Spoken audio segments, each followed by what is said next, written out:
You are now tuned in to Go Time Dolphins with Charlie Touche and Kadeem Simmons, the Miami Dolphins podcast that's for the fans and by the fans. Gotta make them lose their mind when it's your time. And it's show time. Going all out when it's go time. Go. I ain't wasting no time. Gotta make them lose their mind when it's show time. Cause it's your time. Lay it on the line when it's go time. Go. Don't waste no time. Now that the 2022 off-season program has concluded, players, coaches and staff can now turn their attention to the arrival of training camp.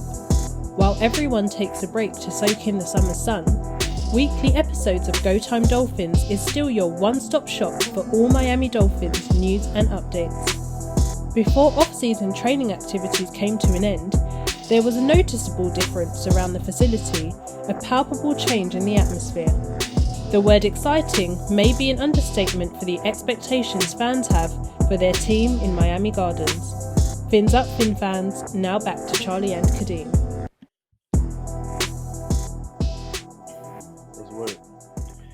Normally, before we press record, we have a little chat, ask each other how we are, but I wanted to do this on air.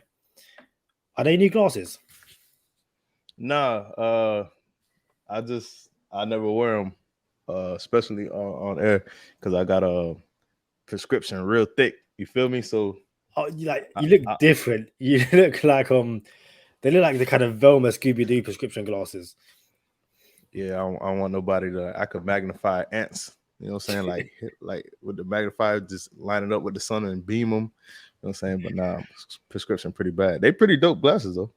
Oh yeah, not like they're nice, but like you need to turn on the camera. I was like, something different about you. I was like, yeah, the glasses, they look thicker. Yeah, for sure. Yeah, but I know, we're not friends no more. So I don't know if like you've had kids in the past like week or so, which I haven't heard about. But I also know that you're an uncle, you might be a godfather. So how was your Father's Day? I don't want people to think that Father's Day is just about guys, dads, or even if you're a single mom, Father's Day for you as well. So how was your Father's Day? I'm a godfather. You know what I'm saying? I got a goddaughter. She's dope. I got a couple godchildren though. Now I'm supposed to be the godfather of. I don't know how that really works. You know what I'm saying? But everything was cool. Got some good news over the weekend, so I just been tending to that. It's storming out here. It looks like a hurricane outside right now. It sounds like a hurricane. Actually, I guess it doesn't sound like a hurricane, but it looks like one for sure. You guys probably gonna hear a lot of thunder, a lot of rain, car alarms going off because of the lightning. So I don't know if you guys can hear that right now, but that's what's going on, man. What did you get into? Isn't Father's Day the same day as it is in the States? Yeah, isn't that one of the few holidays that line up? Yeah, normally like Mother's Day is on two separate days. But no, Father's Day falls on the same day. But I think in Canada it's a month early. Like I saw someone on social media be like, "Oh, I thought I missed Father's Day, but it's the UK and US Father's Day." So I don't know how these things work. But yeah, I went to see my son. We I taught him some boxing stuff. Didn't really do much. It was a chilled one. I might prefer chilled. Like, don't be nice to me one day a year. Give me the whole year. Give me Father's Year, not Father's Day. Hold on, bro. You said boxing? Yeah. What do you mean boxing? As in, punching, boxing, like. All right. Hey, it's Go Time Dolphins, the Miami Dolphins podcast that goes not only across the pond, but across the world. I'm your boy, Charlie Touche. I got my co-host, Kadeem Simmons, with me. It's always for the fans and by the fans as I try to talk over the thunder and lightning outside. I don't know if I heard that. Did you hear it? Yeah. Like, what? It sounded like you kind of blew onto the microphone, but I assume it's... Yeah, trying to talk over the... Bro, so I had ordered Chinese the other day, and we was talking about the fortune cookie. Yes. And, what I don't like to do is like put food in the refrigerator too fast, because I know I'm gonna go back to it. So I don't want to like go through the reheating motion of leftovers. So I leave it out and put it in the microwave. But I forgot I left it in the microwave, right? So I gotta ask you, like I asked about that chicken wrap with mayonnaise on it. I left my Yes. vegetable. The answer is yes. The answer is yes. But no, ask anyway, because ask anyway. So The people comment question stuff. is, I had vegetable fried rice with 2 eggs in it, and I left it in the microwave because I thought I was gonna go back to it, and I forgot I was there. I left it over like 24 hours in the microwave, just chilling. Is it still at like? Yes. Is it still safe to eat? Yes. Eggs, bro. Yeah. Okay, I would eat it. I don't know if that's the rest. Everyone would be like, no, don't even think about it. But I'm chowing down on that. I don't care. LB said the same thing, man. Hey, very, very quickly, I yeah. thought of you. So I'm watching AEW, All Elite Wrestling, and they had, I think it was in St. Louis, and they had 2 former UFC fighters on it, Tyron Woodley and is it Matt Hughes? Yeah, both of them boys, Tyron Woodley and Matt Hughes. Now, I remember Matt Hughes when I watched UFC back in the day, but I didn't know about his health condition. Yeah, and I was just like someone was like, why is he like he could barely walk, and I was like, this is really interesting. So I read up on it, and I was like, the guy's lucky to be alive. Like, it sounds his story is amazing. Yeah, if I remember correctly, because Kadeem just sprung this on me, but if I remember correctly, he was a UFC fighter and then turned trainer, I think.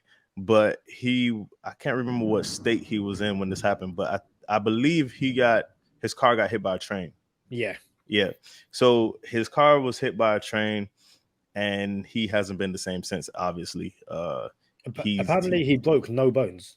Like, yeah, he broke no bones, but it was like he was in an induced coma. Like, they didn't think he would survive, basically because of the brain injuries. But he. So I don't remember the story too well. But I do remember he wasn't the same, and I know I don't know the proper terminology either. You know what I'm saying? But I know it had a lot of impact on the brain.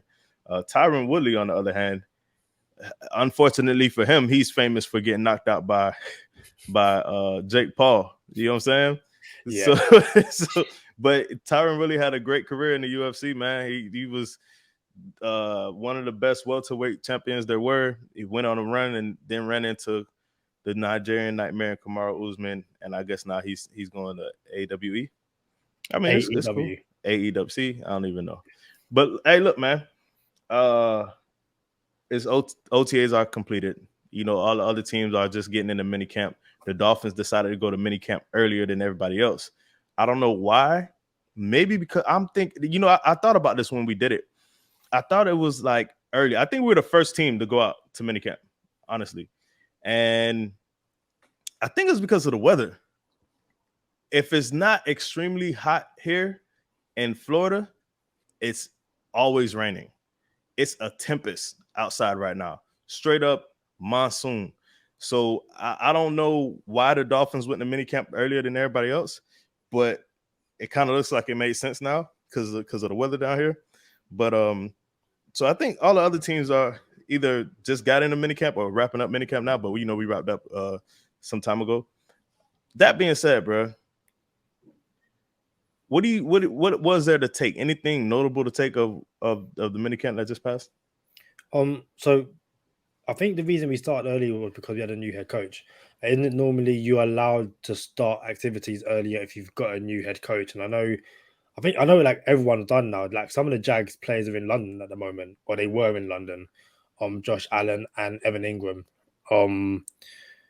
So I think teams wrapped up within the last 2 weeks, because I know there was this whole thing about the Patriots finished 2 days early, but again, that's neither here nor there. But everything's done now. What's the takeaway from what we've heard? And you've always got to take these things with a pinch of salt, because if you listen to a certain beat reporter with dreadlocks, it was the worst offensive performance in Lord knows how long. And listen to other people, it was actually quite a good offensive performance. But the one thing that kind of everyone could agree upon was the defense looks like it's here to play again. Whether that translates to on the field in September, we don't know. But one of the things as a fan base we were worried about was, now that Brian Flores has left, what defense are we going to get?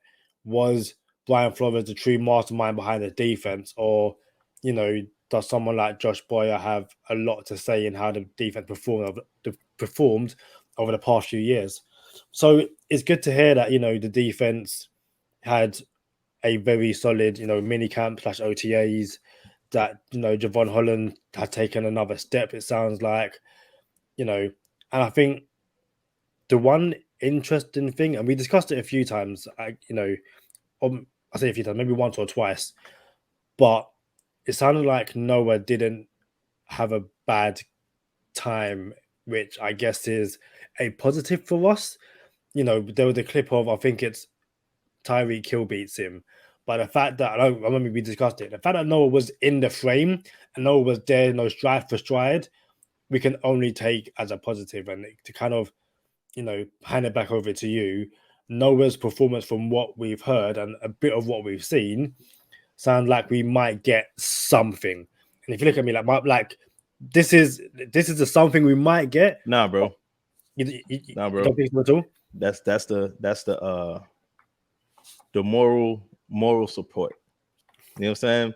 What I like is him being on Tyreek Hill in practice so he could get stronger. And listen, when I played baseball and I was winning championships with my broken finger, like, there's an on deck circle, and in the on deck circle, you have a bat and you're doing your practice swings, and you have a donut on your bat to make the bat heavier. You know what I'm saying? So when you get into the batter's box, you can swing faster than what you just did on deck circle. And that's what we're doing with Noah Igbenogany in camp. We put him on Tyreek Hill in camp so he knows, bro, everyone in the league is not Tyreek Hill. So if you could keep up with Tyreek Hill and you could go stride for stride with Tyreek Hill, if you barely getting beat by Tyreek Hill, you should be a lot better on your average receivers that you're going to face in the NFL. You know what I'm saying? You go against Corey Davis twice a year this year. You're going to go up against the Gabriel. What's his name? Is it Gabriel Davis too in Buffalo? It's Gabriel something. Gabriel something. Opposite of Diggs. You're not going to remember when Noah came in the league. We put him on Diggs. His first 2 games in the first 2 weeks, he had Edelman and Diggs back-to-back games as a rookie. So yeah, you're not doing that no more. So you would think going into your 3rd season, you have practice with Tyreek Hill. You lined up against Diggs. You lined up against Edelman. You lined up against some pretty good receivers. It's just moral support at this point. Now, I would like to think he took the step, but I don't think it's enough. And if I'm being honest with you, I don't think we're deep enough at corner. I think we're top heavy. I think we're extremely top heavy. Everybody like, defense. But I think it's not deep enough. I think the 2 corners, yeah, they're the best in the league, the best tandem in the league. But what happens after that? Where's the depth go after that? You got Nick Needham, you got Noah. I don't love the depth. So did you check out that receiver name? It was Gabriel Davis, yeah. Gabriel Davis. So Gabriel Davis and Corey Davis, and then you have whoever the lemon is in Parker that you seen Parker all practice. You feel me? Who else is over there? Jacoby Myers. You know what I'm saying? You're not going up against Tyreek Hill every week. But now, what you thought we were gonna get something out of him? You think we're gonna get something out of Noah? Well, I mean something. I mean we might see him, actually suit up on game days, which again we haven't seen over the past year, and he might take 3 or 4 snaps in the game. Like that's what I said. Like, there's something going to be very, very small. It's not going to be a matter of go out there, play a full game, but it might be, X or Byron Jones needs, 1 or 2 plays out. Noah, we trust you for these 1 or 2 plays to not get beat and do something stupid. It's the Chiefs game when Bobby McCain went out injured and Clayton, was it Fredlum came in? No, it was a safety that got injured. I thought it was Bobby you McCain. said Bobby McCain. I thought you meant I meant Bobby. Yeah. So Bobby, Clayton Fredlum came in, and it was the very next play they went over the top. They did a crossing pattern over the top. Yep. And again, that was Tyreek Hill, wasn't it? Yep. But so it's a matter of being in a situation where if you've got to take someone out for 1 or 2 plays, the opposition can't go, Noah's in, let's target him. It's like Noah's in. They try and target him, and Noah's like, nah, like I'm not sorry no more. I'm I not just the want to old be Noah. Yeah, like again, the Jags game was basically the last time we saw him. That was like 4 games in. I think Byron Jones went out, Noah came in, and they just torched him over and over. Hold on, no. I don't think X played that game. Remember? Yes, yeah, so it must have been X then. X didn't play that game, and then they kept going to Marvin Jones. Oh my goodness! And it was in the end zone. I was sitting there, bro, and I had a literal front row seat at that touchdown. And hey, bro, like, bro, come on, we gotta do better. No, like, come on, we gotta do better. No, like, I'm going for you, bro. We gotta do better, bro. Marvin Jones, like the Jacksonville broke a 21 game losing streak on us. You know what I'm saying? Nah, man, we gotta do better than that. No, I'm talking about the Thursday night game. It was a Thursday night game. No one played. I'm talking about the London game. Okay, no, see, I'm not talking about that game. Hold on. So you saying Noah got beat in the Thursday night game? I want to say yeah. Oh, you're talking about his rookie year. Yes. So you're saying in his rookie year we played Jacksonville on the Thursday night game and he got beat then. Yeah. That's bad because he got beat in the in the London game too. But again, it's hopefully getting to a point where if Noah had to play significant snaps during the season, he's not getting beaten by Jacksonville, basically. You know what I mean? It's that's what I want from Noah this year. If you can give me you were on the go-to guy for the other team, to me, that is, I'll chalk it up as a win. If Noah cannot get picked on, it's a win, which isn't ideal for the 29th or 30th pick in the first round. But right now, that's where we are. So we're not going to go in depth on power rankings, but we could do AFC East power rankings. Gerald McCoy, D tackle, long-time D tackle for the Bucks. Yeah, he went to Oklahoma. Pretty good player, Gerald McCoy. Gerald McCoy was on NFL Network recently and said he has the Jets getting 10 wins this year. And when asked if they would have more wins than the Dolphins, he wasn't sure. And then he said, yeah, I got the Jets getting more wins than the Dolphins. If the Jets end up with 10 wins, Kadeem, and more wins than the Dolphins, what does that look like for the AFC East power rankings? Now, we're not going to go, that's not your power rankings, so I ain't going to make you defend his power rankings. But is there a way? Is there a world where the Jets end up with 10 wins and more wins than the Dolphins this year? Of course there is. But the way that happens is Tua gets injured in preseason, is out for the entire season, and then early in the season, half the Dolphins roster gets injured, and we're playing with bums the entire season.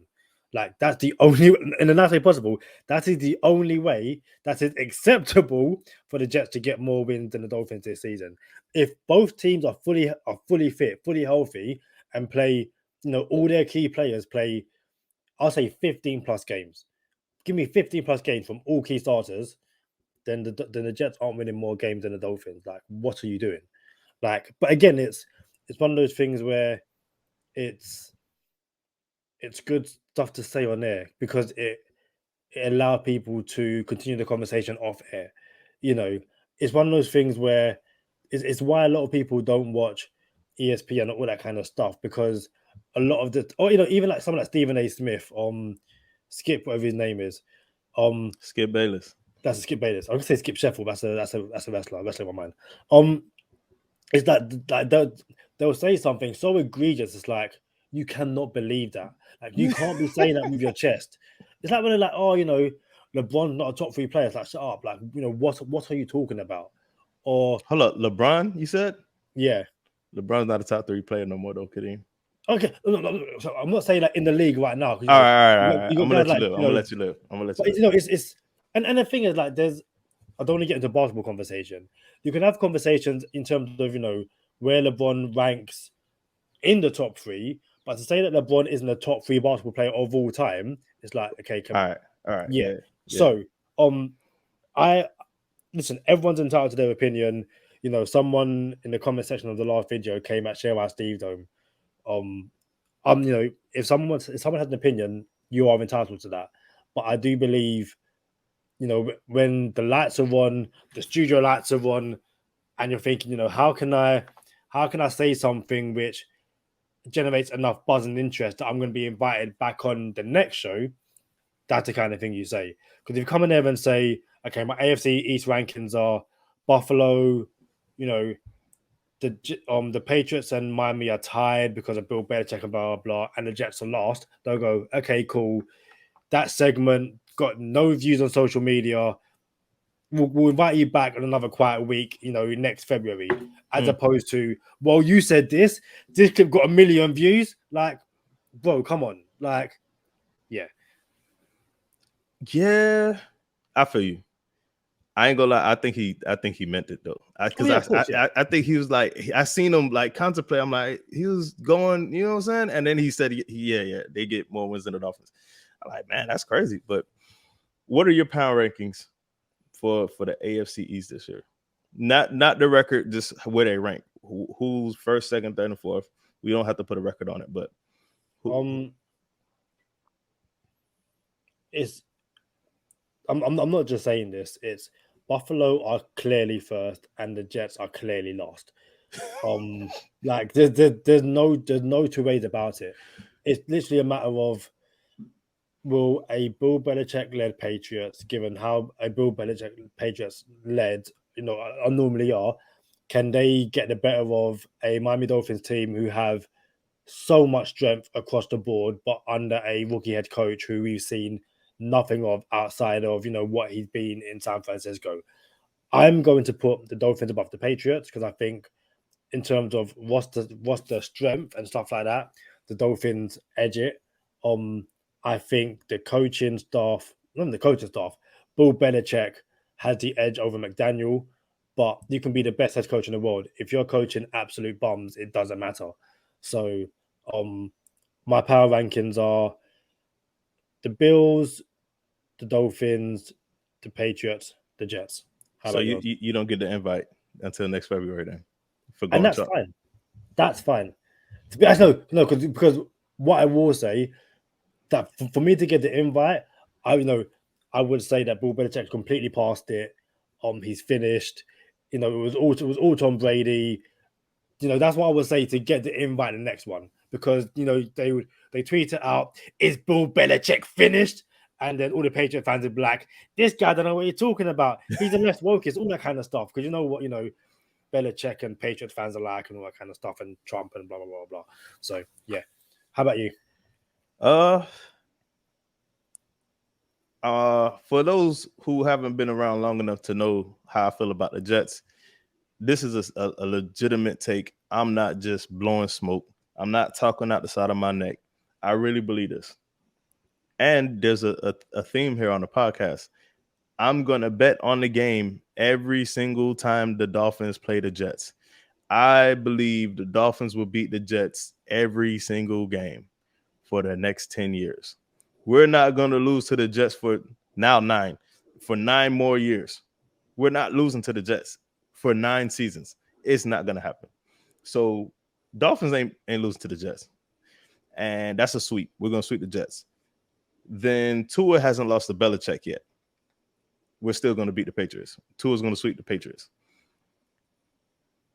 Do I think the Dolphins can split Buffalo? I think we can, bro, because we say this every podcast. We're in the game when we play them.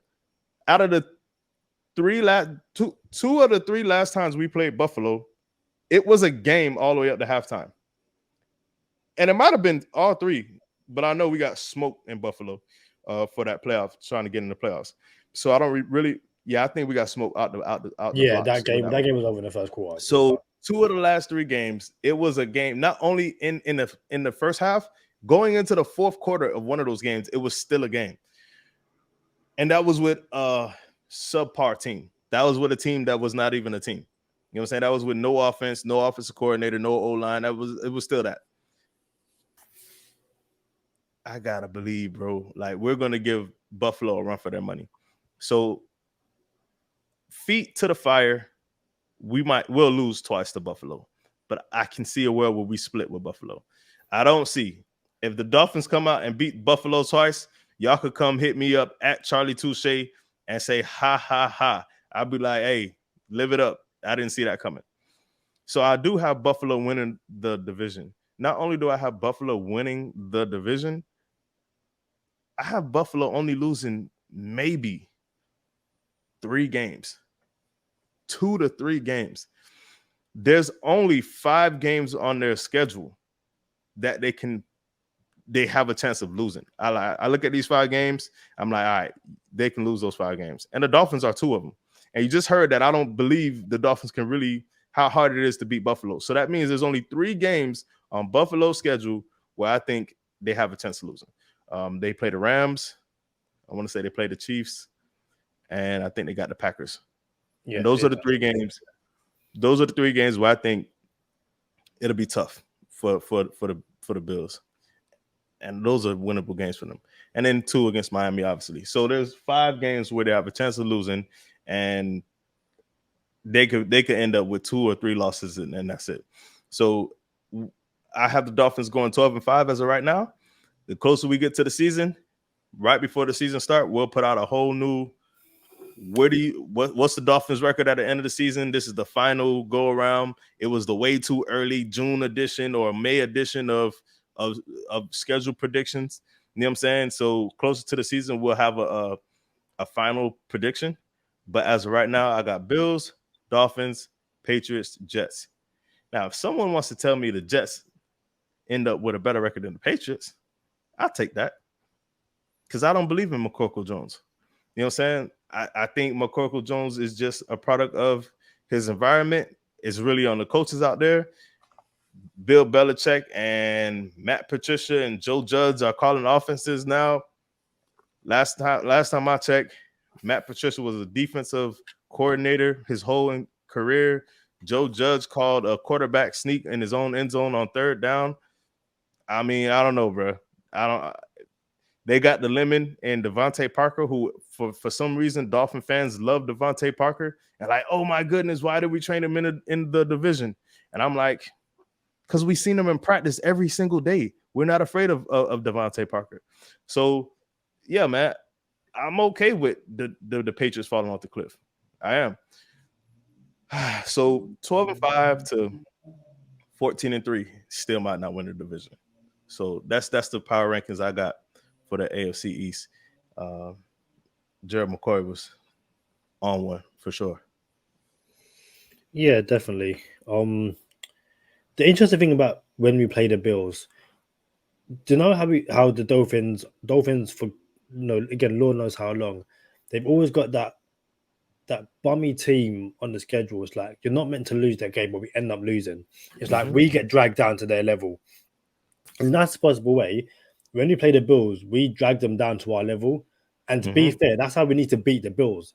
Like, you can't go toe-to-toe with the Bills. Drag them down to the level where they don't want to be at and take advantage. And it's like I said before, that game, it might be the first game we played them last season, where we're driving down the field, we're into the red zone, and for whatever reason, Mike gets sicky on the motion, snaps at the wrong time, and hits sicky and turn it over. That game is, let's not be cute. When we play the Bills, drag them down to that level, make it a scrap, and take advantage when you get into the red zone. So I think, having the speedy linebacker that we've got this year, hopefully it's a matter of, you stop Josh Allen from using his legs. And you say, try and beat us through the year, which, Josh Allen is no longer the rubbish thrower that he was in the first 2 years. But at the same time, the inaccuracy will always be there, and the Dolphins with their secondary should be able to, slow him down. So that's just my take on the Bills. Drag them down to our level, make it a tough, scrappy game, and, basically finish the job, which is the thing we haven't been able to do in the past few years. You said something that it triggered a memory. The Dolphins always, we play down the competition. It's like our identity for some reason. We don't, and then we beat teams we're not supposed to beat. That's always been our identity. But then you said something about bringing the Bills down to our level. Dang, I had a good punchline. It's not a good punchline no more. But so it seems like Sean Payton for $100 million and a percentage of ownership was legitimately a real thing. Not gonna say are you in or were you in on Sean Payton, because we thought that was a pipe dream. And I sat here on this podcast like that's all I wanted was Sean Payton more than anybody else, right? So and everyone's like, yeah, you're smoking. And I'm like, yeah, I know, but I can dream, right? And turns out the Dolphins were legitimately, we trying to win too. We know what we want, we know what we're trying to do, and so on and so forth. So I'm not gonna go into Sean Payton potentially getting $100 million and then becoming a head coach and a part of ownership and all the good stuff. But do you think it's a possibility that Sean Payton could be in the conversation for next year if there's a bad season this year?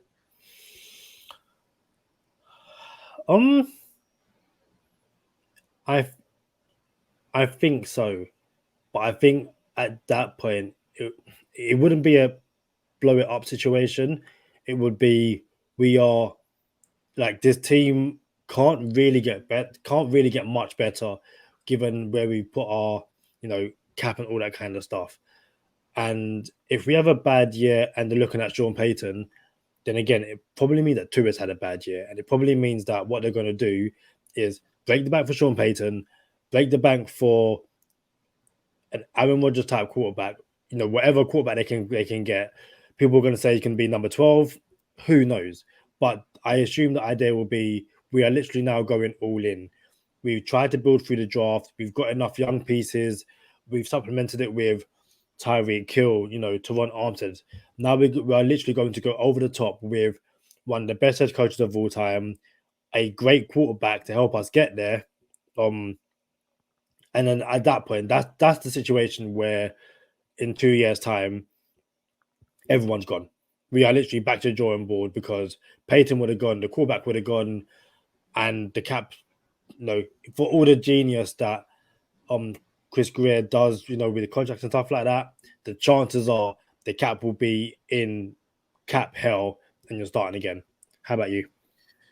I don't even want to go too far into it. I really just wanted to just because we didn't talk about it. We talked about it so much on the front end that when it came back up recently, there's no reason to discuss it. I don't want to water the seed of doubt for the Dolphin fans. You know what I'm saying? Especially on our platform. But I do think it was necessary to talk about because we don't want to run from certain headlines. You know what I'm saying? So I don't think he's in the mix. Last time I said that though, I said Flores could go 0-17 and he wasn't going nowhere. I said that, and he went a game away from the playoffs and then ended up getting yanked anyway. So I guess it would depend on how bad that season looked. Yeah. You know what I'm saying? And I think there's something to be said about the defense, like you said, being so good in practice right now. I also think that's because the offense don't know the plays yet. I think offense doesn't have an identity yet. Everybody's still learning the plays. The defense has been intact for 3 seasons, and they know the plays. So I think that's another reason why the defense looks so good. I think that's something to be said about switching up OCs all the time too. Because if you have a consistent offensive coordinator for 3 seasons, you can you know your playbook like nothing. So yeah, man, we're gonna get into bonus time, bro. I got a bonus time question for you too. Could be a good one. But y'all know what time it is. Stay positive. Test negative. For Kadeem Simmons, I'm Charlie Touche. Thank you for tuning in this time. Make sure you catch us next time on Go Time. Already. Make them lose their mind when it's your time. And it's show time. Going all out when it's go time. I ain't wasting no time. Gotta make them lose their mind when it's show time. Cause it's your time. Lay it on the line when it's go time. Don't waste no time. Gotta make them lose their mind when it's your time. And it's show time. Going all out when it's go time. Very, very quickly before we get to your question, do you remember one of the conversations we had when we hired Chan Gailey and we spoke about just over WhatsApp before Go Time Dolphins. But he spoke about hiring Chan Gailey and who's going to replace him next. Remember what that conversation was basically based around? Mm-mm. It was basically we don't be. It was literally so we're gonna draft Tua. We've got Chan Gailey, but we don't be in a situation where Tua had to be going through his like fourth OC in 4 years and stuff like that. Mm-hmm. And what we was kind of saying, this was pre-Go Time Dolphins, is you bring in Chad Gailey, you have an offensive staff underneath him who can basically carry on once he leaves. That way, even though Tua's got a new OC, it's basically the same thing. Mm-hmm. And it's if you are going to bring in Sean Payton, because everything has gone completely out the window, you're probably going to have a new quarterback because Tua wouldn't have panned out for whatever reason. However, it's so important that now Tua is the quarterback and you're going to get success. The best way to have continuity is to make sure that even if certain OCs leave and stuff like that, that you're promoting from within. So the next guy that comes in isn't an outsider, all that kind of stuff. And yes, we've got Mike McDaniel. He will be the overseer. But do you know what I mean? It's like, even if Josh Boyer goes, let's try and keep the continuity, not completely changing things about. So, yeah, that's just an interesting conversation of space of what he did. So, yeah, just to put button on the Peyton talk, if Sean Payton comes, the whole offense changes again. They're not going to keep the offense, the same offense. They're going to bring in Sean Payton's offense. And since McDaniel is the OC and the head coach, this offense will always be the same, regardless of who leaves on our coaching staff now. So as long as Mike McDaniel is the head coach, this offense is going to be the same. So it looks like Tua is going to have the same OC for at least 2 years, finally. But I got a question, and it's not a Dolphins question, but the Dolphins will benefit from this question. The Los Angeles Chargers, then the San Diego Chargers, were in conversations to move. Like, oh, they're moving from San Diego to somewhere else. And now they're in LA. Now, the Chargers want to move to London, right? I don't know if you remember, there's a little whisper of that. Do you remember that? Yeah. Chargers moving to London. And then the Chargers owner came out and said, man, we not moving to London. Absolutely not. I don't know where you guys get this stuff from. And in that conversation, in the conversation of the Chargers moving to London, because it wasn't Jacksonville, because everyone thinks Jacksonville is moving to London. Since it wasn't Jacksonville, it was the Chargers. The Chargers would come from the AFC West, and there would have to be a realignment of the AFC, right? Yeah. And what a realignment looks like, now, dating myself, way back in the day, the Dolphins were in the AFC South with the Colts. I don't know if anyone can remember that, but we were in the AFC South with the Colts, the Patriots. It was a lot of teams in the old AFC South. That it was just a lot going on. My question to you is, one, if the Chargers, so now there's this conversation with the Chargers owner and his sister. They're being sued. The sister is suing the owner, and they might have to sell the team and all this good stuff. If the Chargers move to London, Kadeem, are you gonna be a Chargers fan? No. Nah, you're not gonna be a Chargers fan. No, not at all. So London got their own team. You're still gonna be a Dolphin fan. Yeah, it's one of the conversations that.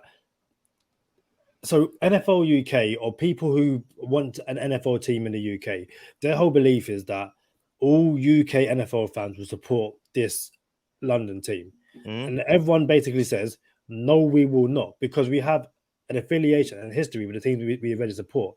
They might become our second team, it might, but I'm not going to stop support. Most fans say, I'll say most fans, I honestly reckon 90+% of fans say we are not stopping supporting our team, because it's not just, history and affiliation. It's also the money spent on jerseys and traveling and stuff like that. And, also as soccer fans, if your team plays on Sunday, are you going to not watch your team to watch that? Like, listen, it's so much.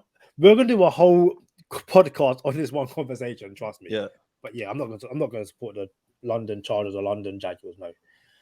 I just had that question because then if the Chargers did move to London, the Dolphins will be in the AFC South, and then we'll be playing the Titans and the Texans and the Jaguars. That'll be fun. So very, very quickly, I'm looking at this article from Bleach Report, and this is from 2012. But this whole 20 what? conversation comes from 2012, so Okay. so 10 years ago. But in this realignment of the NFL, and this is when having a quick look, I believe so. Yes, 2012. So obviously the Chargers and the Rams haven't moved. Neither have the Raiders.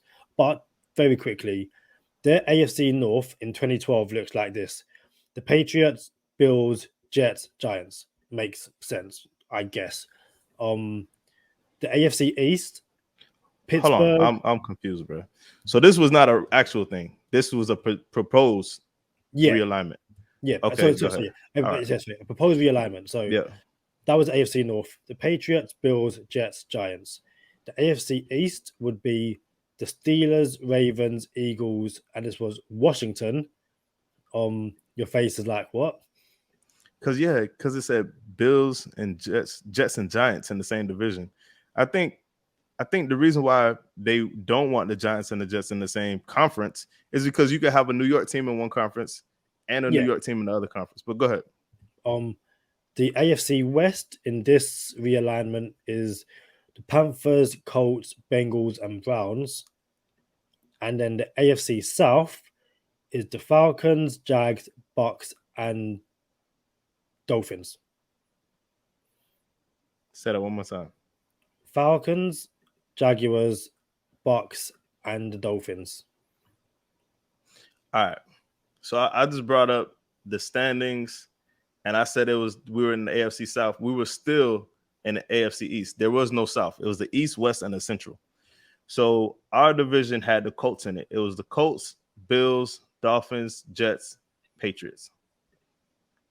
The AFC Central was the Jags, Titans, Ravens, Steelers, Bengals, Browns. And the AFC West was the Chiefs, Chargers, Raiders, Broncos, and check this, the Seahawks. Seahawks were an AFC team, not an NFC team. And I thought there was another team some time ago that went from AFC to NFC. I can't remember off the top of my head. So somewhere from 1999 to now, someone dropped the ball and put the Dolphins in the AFC East instead of AFC South. Like, why does a team from the South play all these northeast teams like New York, New England, and Buffalo? I have no idea how that happened. And the Colts were in our division. They could have been playing those teams. When you make an AFC South team, you put the Colts in the AFC South instead of Miami in the AFC South. Make it make sense. No idea. Again, I know you got to shoot, but this is a New York Post article from May this year, but they're looking at an NFC/AFC East of, and again, the Jets, Giants, Bills, Patriots. So I think in terms of geography, that makes so much sense. Say that again. It's what I said before. The teams. Yeah, the Jets, Giants, Bills, Patriots, and that's from the New York Post. Yeah. So yeah, do you know what? How about this? Next episode, we will look at, this magic scenario where what actually makes sense, what's the best division for the Dolphins in terms of location-wise. We'll look at what their current flight schedule is at the moment, because I know it's ridiculous. It's always one of the worst, too. Yeah. We travel the most, like, usually all the time. Yeah. So next episode, if you're up for that, that's what we will discuss. What makes sense for the Dolphins in terms of division and who they should play, and would they be better off in that division in terms of transfer schedule and stuff like that. Cool. Hey, what jersey is that, bro? My Father's Day one. So it says Daddy in it. Hey, so look, hey, I was not gonna say it on the podcast because it was like, I'm like, what jersey is that? How old is that jersey for it to be number 15? So I like, let me not put him on blast with a oh yeah, this is a Jason Beck jersey or something. You know what I'm saying? Like I didn't know what it was. So that's what's up, man. So I like, is that a Jalen Phillips jersey? But when the fans will see it, they just see 15. They thought it would be Phillips, but